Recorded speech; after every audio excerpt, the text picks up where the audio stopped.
Mesdames, Messieurs, amis internautes, bonjour. Abidjan, on ne le dira jamais assez, reste une plaque tournante du reggae et ses représentants continuent de faire des mains et des pieds pour maintenir ce statut. Festival, tournées, concerts contribuent donc à valoriser ce reggae made in Côte d'Ivoire dans le monde. C'est dans cette optique que Kajim, celui qu'on appelle affectueusement le fils de Dja, propose encore une fois à ses fans ce jeudi 26 juillet un concert au Parker Place. Pour en parler, nous sommes avec la star. Bonjour Kajim. Bonjour et bonjour à tous ceux qui nous suivent. Alors avant de parler donc de ce concert du 26, en novembre dernier, vous avez célébré vos 25 ans de carrière à travers un concert mémorable. Aujourd'hui, quel bilan faites-vous donc de ces 25 ans de carrière? Moi, je suis de ceux qui pensent qu'il ne faut pas trop s'attarder sur un certain nombre de choses. Je suis de ceux qui observent simplement que chaque jour, je fais un pas en avant. 25 ans, c'est beaucoup, surtout que de ceux avec qui j'ai commencé dans la musique, il n'y a pas beaucoup qui sont encore en activité. Et 25 ans, c'est 25 ans de soutien du public, parce qu'il ne faut pas oublier que le reggae est une musique qui ne bénéficie pas de gros soutien en termes financiers et matériels. Donc quand un artiste reste 25 ans sur la scène, ça veut dire que pendant 25 ans, le public l'a suivi. Et pour moi, ces 25 ans, c'était l'occasion justement de marquer ma reconnaissance à l'endroit de ce public parce que en réalité, c'est le public qui donne l'onction. Donc, j'ai pris cela comme une première halte pour faire un peu le point. Maintenant, on va essayer d'attaquer les autres 25 ans. Voilà. Alors, ces 25 ans ont été couronnés par la sortie de votre dernier opus, Gardien du Feu, sorti en novembre 2016. Alors, comment se comporte cet album sur le marché du disque qui est gangréné, il faut le dire, par la piraterie? Le marché est gangréné par la piraterie, mais moi, je suis de ceux qui ne s'intéressent pas aux pirates. Moi, mes seuls interlocuteurs, c'est mes fans. Si tu es fan de Kajim, tu achètes une œuvre originale de Kajim. Si tu achètes une œuvre piratée de Kajim, moi, je ne peux pas te considérer comme un fan de Kajim. Et c'est vrai que des mesures tendent à être prises pour un peu juguler le phénomène de la piraterie, mais moi, je suis de ceux qui continuent à faire son boulot. Que les pirates soient là, qu'ils ne soient pas là, non, on continuera de faire le job à plein temps. Et Gardien du Feu, pour moi, marque la fin d'un cycle. Il marque la fin de un certain nombre d'expériences, de combinaisons, de rencontres internationales et aussi d'un certain nombre de recherches que j'ai effectuées avec mon équipe dans le domaine musical.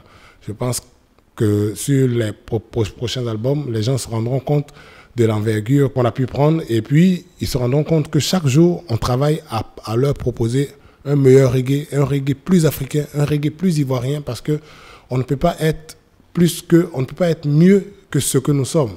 Et ce que nous sommes, c'est des jeunes Africains qui faisons du reggae et nous devons le faire à notre façon pour apporter quelque chose à ce reggae universel qui aujourd'hui, on va dire, se propage à travers le monde.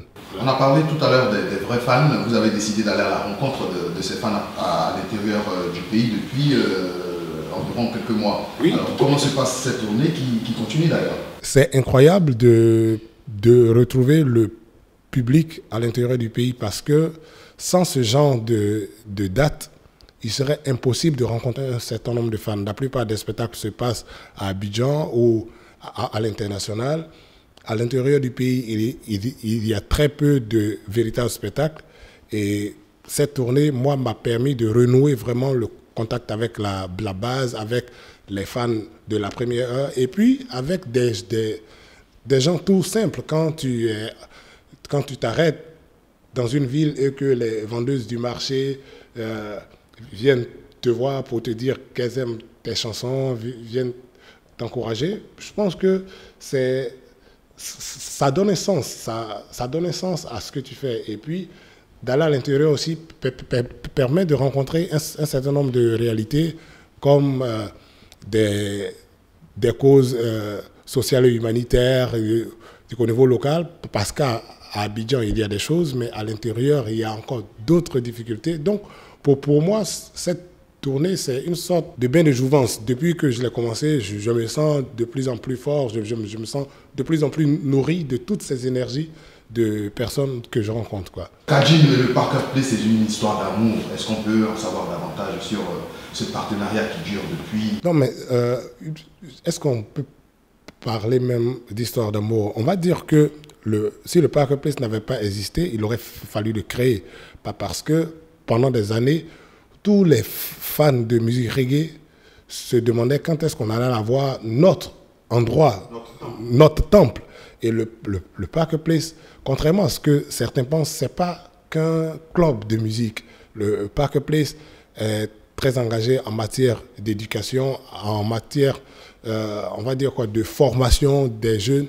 Et c'est tout ça qui fait que c'est quelque chose de vraiment spécial. Celui qui a été à l'origine du Parker Place n'a pas mis de l'argent dans le Parker Place. Il n'a pas mis que de l'argent. Il a mis son âme, il a mis sa vie dans le Parker Place. Et pour moi, la première fois que je suis arrivé au Parker Place, j'ai vu le club que je rêvais de créer. Du coup, je me suis dit, mais si lui, il l'a fait, mais c'est cool. Nous tous, on va faire en sorte que ce club puisse exister, puisse grandir. Et c'est ce qui fait que toutes les fois que moi, j'ai pu être là pour le Parker Place, je l'ai été parce que ça fait partie de nous. Et puis, on va dire que le Parker Place nous a aidés à nous construire et nous a permis de briller. Parce qu'à l'international, moi, tous mes amis, quels que soient les pays dans lesquels ils sont, ont déjà entendu parler du Parker Place et savent ce que ce club a apporté à toute la nouvelle génération de musiciens de reggae. Aujourd'hui, on va dire qu'il est important que chacun de nous apporte sa pierre à l'édifice, maintenant que Dez a été rappelé par le Père Céleste, voilà.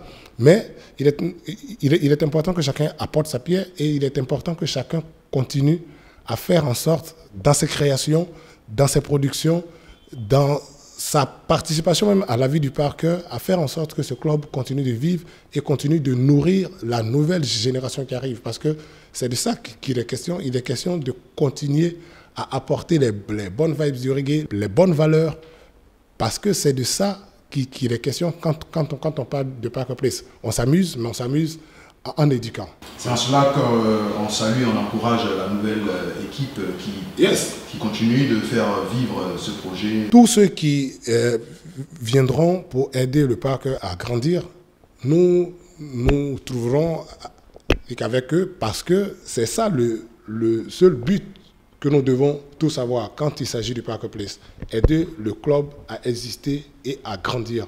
Parce que par le passé, on a franchi de vraies étapes, on a fait de belles choses comme l'album live de Luciano, comme toutes ces grosses stars internationales qui sont venues à Abidjan grâce au Parker Place. Parce que une des choses que les gens ne remarquent peut-être pas, c'est que quand on va dans un concert, dans une salle de 4000 ou de 2000 places, on voit le chanteur comme un petit point sur la scène. Quand tu vas au Parker Place, mais le chanteur, il est là. Il entend même ce que tu dis, c'est exceptionnel. Il y a des gens qui ont vu peut-être Gentleman à Abidjan comme ils ne le verront jamais. Et le Parker Place a permis ça.